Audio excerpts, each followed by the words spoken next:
Assalamu alaikum viewers, I am Sadia Chaudhary here and in this lecture we will discuss exercise 3.2 of chapter number 3 variations. सबसे पहले तो मैं definition बताऊंगी variation की and types of variation और उसके बाद इंशाल्लाह हम एक्सरसाइज 3.2 सॉल्व करेंगे जो इंतहाई ईजीएस्ट एक्सरसाइज है इस चैप्टर की। ये कुछ डेफिनेशंस हैं जो मैं एक्सप्लेन करने लगी हूँ। पहले सबसे पहले तो है वेरिएशन। वेरिएशन क्या है? द एक्ट और प्रोसेस ऑफ वेरिंग, यानी कोई भी काम या अमल जो है जिसमें कोई तब्दीली आती है वो क्या है? वेरिएशन है, जिसकी मैंने प्रीवियस लेक्चर में भी एग्जांपल दी थी। सीजनल वेरिएशन, वेदर आपका टाइम टू टाइम क्या होता है, चेंज होता है, तो उसके हिसाब से हमें अपने क्लॉथ्स, खाना वगैरह इन सब पे क्या करते हैं, तब्दीली आती है। ये सारी क्या है? वेरिएशन ही हैं। वेरिएशन की क्या है? दो टाइप्स हैं। फर्स्ट जो टाइप है इसकी वो डायरेक्ट वेरिएशन है और सेकेंड क्या है? इनवर्स वेरिएशन है। सबसे पहले डायरेक्ट वेरिएशन क्या है? इफ टू क्वांटिटीज, यानी दो क्वांटिटीज आपस में इस तरह से रिलेट करती हैं, यानी दो क्वांटिटीज होती हैं या दो से ज़्यादा भी हो सकती हैं, ज़रूरी नहीं कि दो ही हों, यानी क्वांटिटीज आपस में ऐसे रिलेट करती हैं इन सच अ वे डैट इंक्रीज और डिक्रीज, यानी या तो इजाफा होता है या कमी होती है किसी एक क्वांटिटी में, तो कॉजेज इंक्रीज और decrease in the other quantity, तो उसी वजह से दूसरी चीज़ की क्वांटिटी में भी क्या होती है? इजाफा होता है या कमी होती है। यानी डायरेक्ट का मतलब है अगर एक क्वांटिटी आपकी इंक्रीज होती है तो दूसरी भी आपकी क्या होगी? इंक्रीज होगी। अगर एक क्वांटिटी आपकी डिक्रीज होती है तो दूसरी क्वांटिटी भी क्या होगी? आपकी डिक्रीज होगी। यानी एक के बढ़ने से दूसरी भी बढ़ेगी और एक के कम होने से दूसरी भी कम होगी। जैसे सीजनल वेरिएशन वाली एग्जांपल देख लेते हैं कि अब सर्दियां आ गई और सर्दियों में गर्म चीज़ों की, मतलब जैसे टी की, सूप की, इसकी डिमांड में क्या हो गया? इजाफा। जैसे जैसे सर्दी ज़्यादा होगी वैसे वैसे इसमें क्या होगा? इसकी डिमांड में भी क्या होगा? इजाफा हो गया। यानी सर्दी में इजाफा क्या कर रहा है? टी में या कॉफ़ी वगैरह की डिमांड में क्या कर रहा है? इजाफा कर रहा है। एक चीज़ ज़्यादा हुई है तो दूसरी भी क्या हुई है? ज़्यादा ही हुई है। अब जो दूसरी है, जो टाइप थी, वो इनवर्स वेरिएशन। इनवर्स वेरिएशन में ये होता है कि टू क्वांटिटीज इस तरह से रिलेट करती हैं कि अगर एक क्वांटिटी आपकी क्या होती है? इंक्रीज होती है तो दूसरी वाली डिक्रीज होती है, यानी एक के बढ़ने से दूसरी वाली क्या होती है? कम होती है। ऐसे रिलेशन को या ऐसे वेरिएशन को क्या बोलते हैं? इनवर्स वेरिएशन बोलते हैं। वही एग्जाम्पल देख लेते हैं। जैसे ही सर्दी में इजाफा होता है तो कोल्ड ड्रिंक्स की जो डिमांड होती है उसमें क्या हो जाती है? कमी हो जाती है। तो वही बात आ गई कि सर्दी में इजाफा, यानी एक चीज़ में इजाफा हुआ है और दूसरी चीज़ में यानी कोल्ड ड्रिंक की डिमांड में क्या हो गई है? कमी हो गई है। तो ये क्या होगी? इनवर्स वेरिएशन होगी, यानी एक चीज़ के बढ़ने से दूसरी में क्या होती है? कमी होती है। अब एक्सरसाइज को देखते हैं। 3.2 एक्सरसाइज। एक्सरसाइज 3.2 का क्वेश्चन नंबर 1 है, इफ वाई वेरिएबल आपका वेरीज कर रहा है डायरेक्टली एज एक्स, यानी वाई और जो एक्स हैं ये दोनों क्या कर रहे हैं? डायरेक्टली वेरी कर रहे हैं एज, यानी y varies directly as x, यानी दोनों में कौन सा रिलेशन है? डायरेक्ट वेरिएशन वाला जो है रिलेशन है। एंड वाई की वैल्यू आपके पास 8 है और एक्स की क्या है? 2 है। तो हम लोगों ने क्या क्या चीज़ें फाइंड आउट करनी है? हमने वाई को निकालना है इन टर्म्स ऑफ एक्स, और दूसरा हमने y की वैल्यू फाइंड करनी है जब हमें x की वैल्यू 5 दी हो, और हमने x की वैल्यू फाइंड करनी है जब हमारे पास y क्या हो? 28 हो। इंतहाई इजी क्वेश्चंस हैं ये वाले। चलें इनको स्टार्ट करते हैं कि कैसे सॉल्व करना है। सबसे पहले तो हम लोगों ने इसका रिलेशन डिफाइन करना है। इनमें रिलेशन क्या है? डायरेक्टली रिलेशन है, यानी y डायरेक्टली प्रोपोर्शन है किसके? x के। और जब हम प्रोपोर्शनैलिटी की अलामत को हटाते हैं तो हमारे पास एक कांस्टेंट होता है जिसको हम इंट्रोड्यूस करवाते हैं, और यहाँ पे हम कांस्टेंट क्या ले रहे हैं? के एक्स। अब हमारे पास गिवन क्या वैल्यूज दी हुई है? हमें y की वैल्यू दी हुई है, हमें x की वैल्यू दी हुई है। अब हम y की जगह पे 8 लिख देंगे और x की जगह पे हम क्या लिख देंगे? 2 लिख देंगे, और ये जो 2 है दूसरी तरफ आगे क्या हो जाएगा? डिवाइड हो जाएगा, और यहाँ से हमारे पास वैल्यू क्या निकल आएगी? k की 4 निकल आएगी। ये बेसिकली हमें दो वैल्यूज इसलिए दी जाती हैं कि हम जो इनके दरमियान में रिलेशन है वो किस हिसाब से इंक्रीज या डिक्रीज हो रहा है हमें उसकी वैल्यू पता चल जाए। यहाँ से हमें पता चल गया k क्या आ गया? 4 आ गया। अब जो फर्स्ट पार्ट था, फर्स्ट पार्ट में हमने लिखना था y in terms of x, इसमें लिखना था।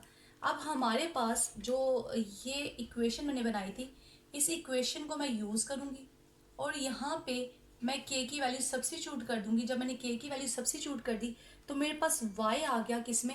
इन टर्म्स ऑफ x में, यानी y किसके इक्वल है? 4 टाइम्स ऑफ x के। तो मैंने फर्स्ट पार्ट फाइंड कर लिया। अब जो सेकेंड पार्ट है, सेकेंड पार्ट में हमने क्या निकालना है? y when x equal to 5। अब हमारे पास जो ये रिलेशन आया है हम इस रिलेशन को यूज करेंगे। y किसके इक्वल है? 4x के। हमें किसकी वैल्यू पता है? गिवन वैल्यू है x की। हम यहाँ पे x की जगह क्या लगा देंगे? 5 लगा देंगे, तो हमारे पास y की वैल्यू आ जाएगी। वो क्या आ गई? 20 आ गई। हमने y की वैल्यू भी फाइंड कर ली जब x क्या है? 5 है। ये रिलेशन हमें बाद में हर सिचुएशन में वैल्यू निकालने में क्या करेगा, हेल्प करेगा। अब नेक्स्ट थर्ड पार्ट क्या था, एक्स निकालना आपने व्हेन y इक्वल टू 28। हमें y 28 दिया हुआ है और हमने क्या निकालना है, x निकालना है। अब हमारे पास फंक्शन क्या है या इनके दरमियान इक्वेशन क्या है, y is equal to 4x है। हमें जो y की वैल्यू दी हुई है वो कितनी दी हुई है, 28 दी हुई है। 4x एज इट इज़ आ जाएगा। अब 4 इधर आके नीचे डिवाइड हो जाएगा और हम लोग क्या कर लेंगे, x की वैल्यू कैलकुलेट कर देंगे और एंड 4 7 था 28। तो हमने x भी क्या कर लिया, फाइंड कर लिया। जो जो पार्ट उसने हमें कहा था फाइंड करने के लिए हमने वो तमाम क्या कर लिए हैं, फाइंड कर लिए हैं। अब एक और क्वेश्चन देखते हैं। क्वेश्चन नंबर जो 2 है सेम क्वेश्चन नंबर 1 की तरह हम क्वेश्चन नंबर 3 सॉल्व करते हैं। क्वेश्चन नंबर 3 की स्टेटमेंट है, if r directly proportion to t and r equal to 5 when t is equal to 8। हमारे पास जो रिलेशन है आर और टी में वो क्या है, डायरेक्टली रिलेशन है। और हमारे पास आर की वैल्यू 5 होती है जब टी की वैल्यू क्या होती है, 8 होती है। हमने क्या क्या चीज़ें फाइंड करनी है, हमने इक्वेशन फाइंड करनी है, वो इक्वेशन जिसमें आर और टी आपस में क्या हो रहे हैं, कनेक्ट में है या रिलेशन में है। और फिर हमने आर की वैल्यू फाइंड करनी है जब हमें टी 64 दिया हुआ है और हमें टी की वैल्यू फाइंड करनी है जब हमें आर 20 दिया हुआ है। तो स्टार्ट करते हैं। क्वेश्चन नंबर 1 की तरह ही है, इनमें डायरेक्ट रिलेशन है। तो मैं जब प्रोपोर्शनैलिटी की अलामत को हटाऊंगी तो साथ में के ऑफ टी आ जाएगा। अब मेरे पास आर क्या है, गिवन 5 है और टी हमारे पास क्या है, गिवन 8 है। तो के की वैल्यू मेरे पास क्या निकल आएगी, 5/8। तो इसका मतलब क्या है कि मैं इक्वेशन लिख सकती हूँ। जो फर्स्ट पार्ट था हमारा, हमने क्या लिखना था, इक्वेशन। जो रिक्वायर्ड इक्वेशन है वो कैसे है, जो ये रिलेशन है आर इज इक्वल टू के ऑफ टी, इसमें मैं किसकी वैल्यू सब्स्टिट्यूट कर दूंगी, के की, 5/8। तो मैंने क्या फाइंड कर ली, इक्वेशन फाइंड कर ली जो कनेक्ट करी है किसको, आर और टी को। अब जो सेकंड पार्ट हमें निकालना था, सेकंड पार्ट क्या है कि हमने आर निकालना है जब टी हमें क्या दिया हुआ है, 64। अब इसी इक्वेशन को यूज करेंगे, आर इज इक्वल टू 5/8 टी। अब टी की वैल्यू क्या है हमारे पास, 64, ये 8 था, 8 1 था 8 एंड 8 8 था 64। तो आर क्या आ जाएगा, 40। तो हमने आर की वैल्यू क्या कर ली, कैलकुलेट कर ली। अब नेक्स्ट थर्ड पार्ट, हमने टी फाइंड आउट करना था व्हेन हमारे पास क्या है, आर 20। अब इसी रिलेशन को फिर अगेन यूज करेंगे हम लोग, आर इज इक्वल टू 5/8 टी। हमारे पास आर की वैल्यू क्या है, 20, 5/8 टी आ जाएगा। अब ये 8 इधर आगे क्या हो जाएगा, मल्टीप्लाई, और 5 क्या हो जाएगा, डिवाइड। तो हमारे पास जो टी की वैल्यू है वो क्या आ जाएगी, 32, 5 1 द 5 एंड 5 4 द 20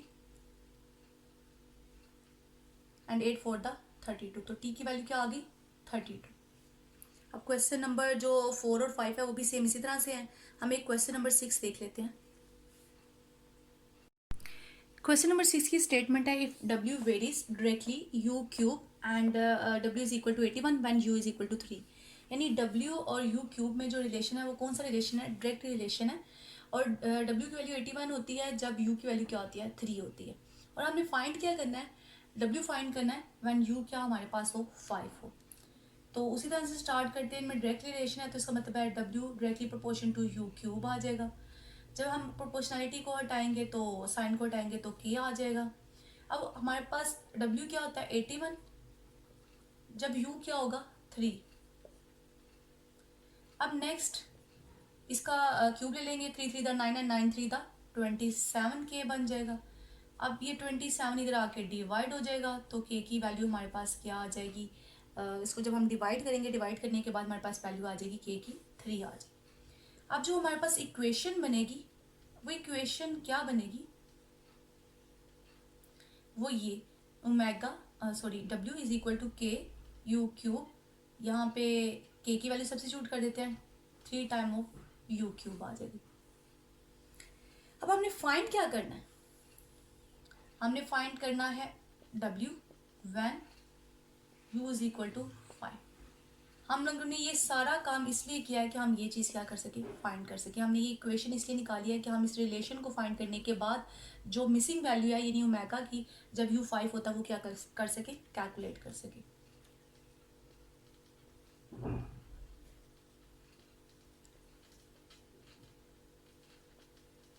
ये आ जाएगा आपके पास 125 एंड 125 को जब हम 3 से मल्टीप्लाई करेंगे तो हमारे पास आएगा 375।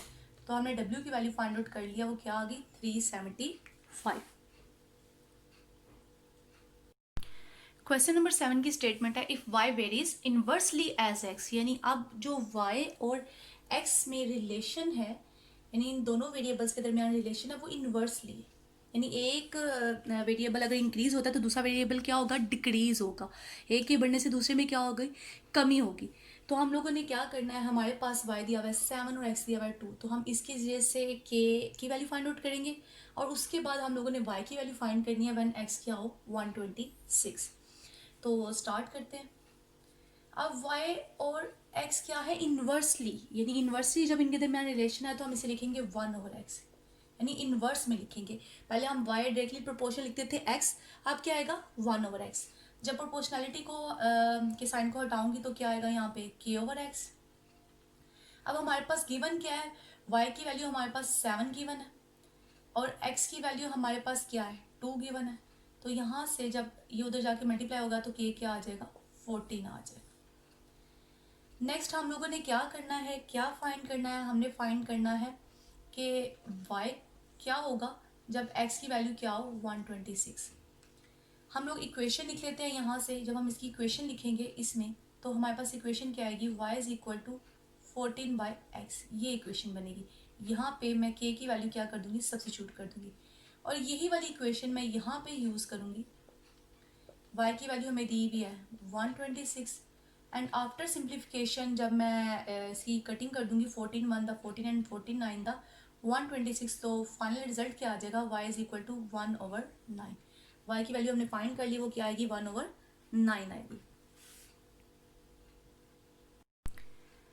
क्वेश्चन नंबर 9 की स्टेटमेंट है कि if w inversely proportion 1/z and w is equal to 5 when z equal to 7, हमारे पास इनके दरमियान कौन सा रिलेशन है, इनवर्स रिलेशन है और w की वैल्यू 5 होती है जब z की वैल्यू क्या होती है 7 होती है। हम क्या करेंगे, यहाँ से k की वैल्यू फाइंड आउट करेंगे और अपनी इक्वेशन बना लेंगे और उसके बाद हमने w की वैल्यू फाइंड करनी है जब हमारे पास z क्या हो 175/4। तो स्टार्ट करते हैं। w इनवर्सली प्रोपोर्शन 1/z, जब प्रोपोर्शनैलिटी को हटाएंगे तो क्या आएगा k/z और गिवन हमारे पास क्या है, z is equal to 7 and w is equal to 5।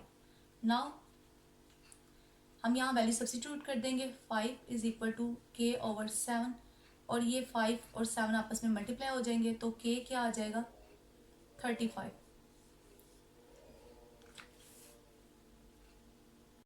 जी के की वैल्यू फाइंड कर लिया हमने 35।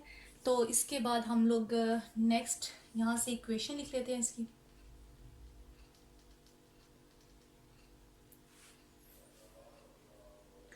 जब इक्वेशन लिखेंगे वो इक्वेशन किसके इक्वल आएगी, यहाँ पे अपने के की वैल्यू को क्या कर देना है, सब्स्टिट्यूट कर देना 35/z।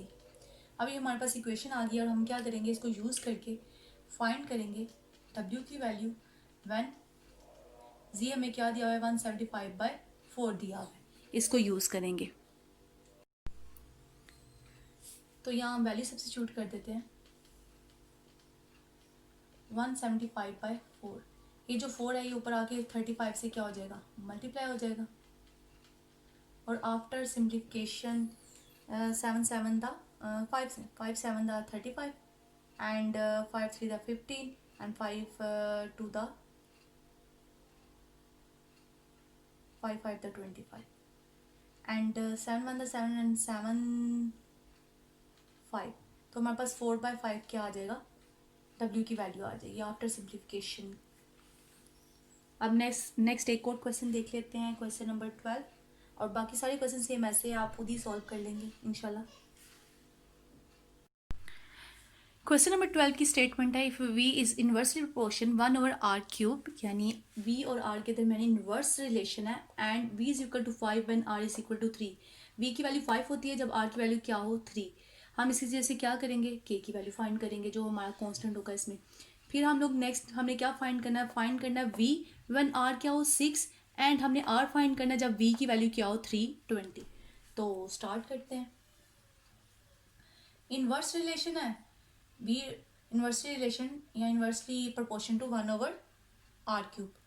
यहाँ पे जब हम प्रोपोर्शनैलिटी की अलामत को हटाएंगे तो हमारे पास क्या आएगा, के ओवर आर क्यूब। अब हमारे पास गिवन क्या है,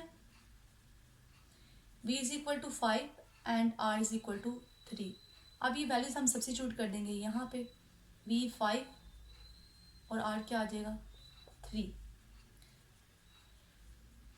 और 3 का क्यूब क्या होगा, 3 9 एंड 9 थी था 27, 27 इधर आके 5 से क्या हो जाएगा मल्टीप्लाई। तो हमारे पास जो k है इसकी वैल्यू क्या आ जाएगी 27, 5 था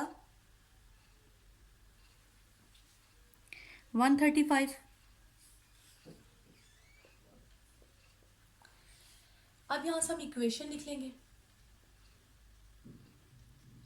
जो इनके दरमियान रिलेशन बन रहा है v और r के दरमियान, वो क्या है, इस जगह पे हम लोग वैल्यूज क्या कर देंगे, सब्स्टिट्यूट कर देंगे किसकी, k की, जो क्या निकली है 135।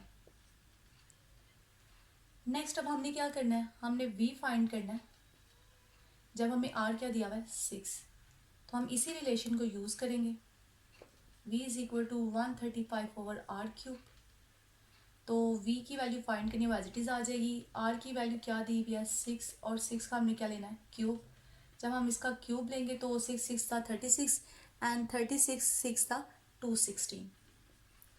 तो आफ्टर सिंप्लीफिकेशन जो आप डायरेक्ट कैलकुलेटर पे भी कर सकते हैं, हमारे पास फाइनल रिजल्ट क्या आएगा 5/8। इसकी कटिंग कर देनी है और उसके बाद हमारे पास 5 बाई क्या आ जाएगा 8 आ जाएगा। नेक्स्ट हमने क्या करना है, नेक्स्ट हमने फाइंड करना है r फाइंड करना है जब हमें v क्या दिया हुआ है 320। हम इसी रिलेशन को यूज़ करेंगे, क्या है v is equal to 135 by r cube, और यहाँ पे हम वैल्यू सब्स्टिट्यूट कर देते हैं, v की वैल्यू क्या है 320, R cube as it is आ जाएगा। हमने r की वैल्यू निकालनी है, r ऊपर आके इसके साथ मल्टीप्लाई हो जाएगा और ये वैल्यू नीचे जाके क्या हो जाएगी डिवाइड हो जाएगी। और आफ्टर सिंप्लीफिकेशन या कटिंग आप जो हमारे पास रिजल्ट आएगा वो रिजल्ट आएगा 27/64। डायरेक्ट कैलकुलेटर पे भी कर सकते हैं, वैसे भी कटिंग कर सकते हैं, 5 के टेबल पे इसकी कटिंग हो जाएगी तो आपके पास ये रिजल्ट आ जाएगा 27/64। और उसके बाद मैं इसको लिख सकती हूँ 3/4 कैसे, क्योंकि 3 3 का क्या होता है 9 एंड 9 3 था 27, और 64 को हम लिख सकते हैं 4/3 कैसे, 4 4 द 16 एंड 16 4 द 64। अब इन दोनों की पावर यानी सेम है, इंडेक्स सेम है या एक्सपोनेंट सेम है, कुछ भी वर्ड बोल सकते हैं, ये सेम है तो ऑब्वियसली इनकी जो बेस है वो भी क्या होगी सेम। तो हमारे पास यहाँ पे r की वैल्यू क्या आ जाएगी 3/4 आ जाएगी। अभी एक्सरसाइज 3.2 कंप्लीट हो गई है। इंशाल्लाह नेक्स्ट वाले लेक्चर में हम 3.3 एक्सरसाइज को देखेंगे कि कैसे सॉल्व करना है। मेरे चैनल को सब्सक्राइब और लाइक ज़रूर करें। अल्लाह हाफिज़।